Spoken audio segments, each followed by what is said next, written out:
18-ാം ദിവസത്തെ നോമ്പ് കാല ധ്യാന ചിന്തയിലേക്ക് ഏവർക്കും ഹൃദ്യമായ സ്വാഗതം.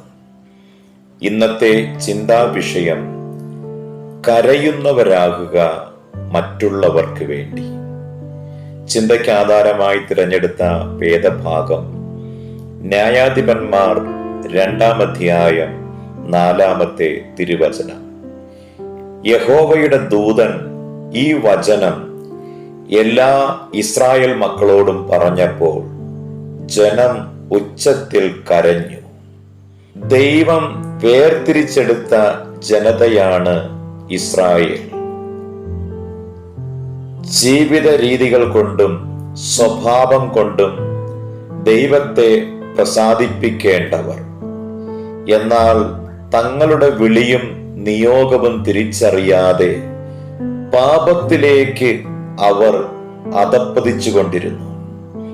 പ്രതിസന്ധിയുടെ ഘട്ടങ്ങളിൽ ഈ ദൈവത്തിന് നേരെ മറുതലിച്ചു കൊണ്ടിരുന്നു. എന്നാൽ സ്നേഹവാനായ ദൈവം ഓരോ പ്രാവശ്യവും അവരെ തന്നിലേക്ക് അടുപ്പിച്ചുകൊണ്ടിരുന്നു. പ്രവാസങ്ങളുടെ ചൂടിൽ ദൈവം അവർക്ക് തണലായി കൂടെ നടന്നു. യഹോവയുടെ ദൂതൻ ഗിൽഗാലിൽ നിന്ന് ബോഹീമിലേക്ക് വന്ന് ജനത്തെ ദൈവം നടത്തിയ വിധങ്ങളെ ഓർമ്മിപ്പിക്കുന്നു. തുടർന്നുണ്ടായ അനുസരണക്കേടിനെ പറ്റി അവരെ ബോധവാന്മാരാക്കുന്നു. ദേശനിവാസികൾ ജനത്തിന് മുള്ളായിരിക്കും എന്ന ഒരു മുന്നറിയിപ്പ് കൂടി നൽകുന്നു. പാപബോധത്താൽ അവർ അലറി വിളിക്കുന്നു. കുറ്റബോധത്തിൽ അവർ വല്ലാതെ കരയുന്നു. അവർ ആ സ്ഥലത്തിന് കരയുന്നവർ എന്നർത്ഥമുള്ള ബോഹീം എന്ന പേർ വിളിക്കുന്നു. തുടർന്ന് ദൈവത്തിനു വേണ്ടി യാഗം കഴിക്കുന്നു. പലപ്പോഴും നമ്മുടെ യാത്രകളും നോമ്പുകളുമൊക്കെ ചിലത് നേടിയെടുക്കാൻ വേണ്ടിയല്ലേ എന്നൊരു സംശയമുണ്ട്. യേശു താബോർ മലയിലേക്ക് യാക്കോബിനെയും പത്രോസിനെയും യോഹന്നാനെയും കൂട്ടിക്കൊണ്ടുപോയി. പിന്നീടൊരിക്കൽ ഗത്സമന തോട്ടത്തിലേക്ക് പോയി. എന്തിന്? കരങ്ങൾ കൂപ്പുവാൻ. നോമ്പിന്റെ വഴിയിൽ നാം യാത്ര ചെയ്യുന്നു. എന്തിനു വേണ്ടി? ഒരുത്തരമേയുള്ളൂ, കരങ്ങൾ കൂപ്പുവാൻ.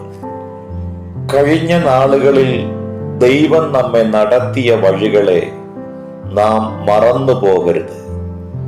എത്രയെത്ര ചെങ്കടലുകളും യോർദാനും അവൻ നമുക്ക് വേണ്ടി പിളർന്നു തന്നു. എത്രയെത്ര മരുഭൂമികളെ മരുപ്പച്ചകളാക്കി തന്നു.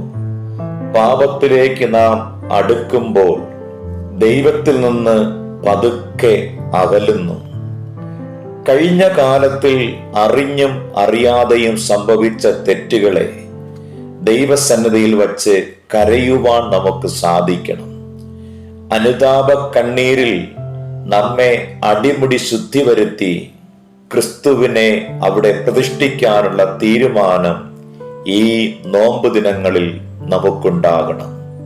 പുതിയ വർഷം കഴിഞ്ഞ പാപത്തിന്റെ കനൽ വഴികളിൽ നിന്നും മാറി ദൈവികതയുടെ കുളിർമഴയിലൂടെ നടക്കാൻ ദൈവം നമ്മെ സഹായിക്കട്ടെ. നാം പലതും നൽകിയിട്ടുള്ളവരാണ്. അതിൽ ആത്മസംതൃപ്തി കണ്ടെത്തുകയും ചെയ്യുന്നു. നമ്മുടെ ദാനങ്ങളെ കുറിച്ച് ഒരു വിചിന്തനം ആവശ്യമല്ലേ? ഈ വചനം ശ്രദ്ധിക്കുക. ചോദിക്കുമ്പോൾ നൽകുക എന്നത് വിശിഷ്ടം. ചോദിക്കാതെ അറിഞ്ഞുള്ള ദാനം അതിവിശിഷ്ടം. സമർപ്പണ പ്രാർത്ഥനയ്ക്കായി നമുക്കൊരുങ്ങാം. ഇനിയുള്ള പ്രാർത്ഥനാ വാചകങ്ങൾ കേട്ടതിനു ശേഷം അല്പസമയം ധ്യാനിക്കുക. ദൈവമേ, സഹജീവികളെ കരുതുവാനുള്ള എൻ്റെ കടമയെ ഞാൻ തിരിച്ചറിയുന്നു. ഇന്നയോളം ദൈവം നടത്തിയ വഴികളെല്ലാം ഞാൻ നന്ദിയോടെ ഓർക്കുന്നു. ആവശ്യത്തിലിരിക്കുന്നവരെ അറിഞ്ഞ് സഹായിക്കണമെന്ന് ഞാൻ മനസ്സിലാക്കുന്നു. നമുക്ക് പ്രാർത്ഥിക്കാം. കാരുണ്യവാനായ ദൈവമേ, കഴിഞ്ഞ നാളുകളിൽ പാപങ്ങളെ ഓർത്ത് കരയുവാനും അനുതാപത്തിന്റെ കണ്ണുനീരിൽ ഞങ്ങളെ തന്നെ ശുദ്ധി വരുത്തുവാനും സഹായിക്കണമേ. ആമേൻ. ഒരു ക്രിസ്മസ് കാർഡിൽ ഇങ്ങനെ രേഖപ്പെടുത്തിയിരുന്നു: ദരിദ്രയായ ഒരമ്മയും കുഞ്ഞും തമ്മിലുള്ള സംഭാഷണം ശ്രദ്ധിക്കുക. അമ്മേ, ഇന്ന് ക്രിസ്മസ് അല്ലേ, എനിക്ക് പുതിയ ഉടുപ്പ് വാങ്ങിത്ത.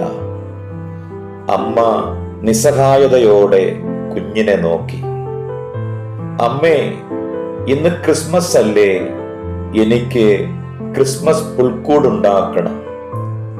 അമ്മ വീണ്ടും മകനെ നോക്കി കണ്ണുനീരുതിർത്തു. വിശപ്പ് താങ്ങാനാകുന്നില്ല അമ്മേ, അല്പം ഭക്ഷണമെങ്കിലും. ആ അമ്മയൊന്ന് തേങ്ങി. മകനെ, നമുക്ക് തരുവാനുള്ളത് ദൈവം ആരെയോ ഏൽപ്പിച്ചിരിക്കുന്നു. പക്ഷേ അവർ നമ്മെ മറന്നുപോയി.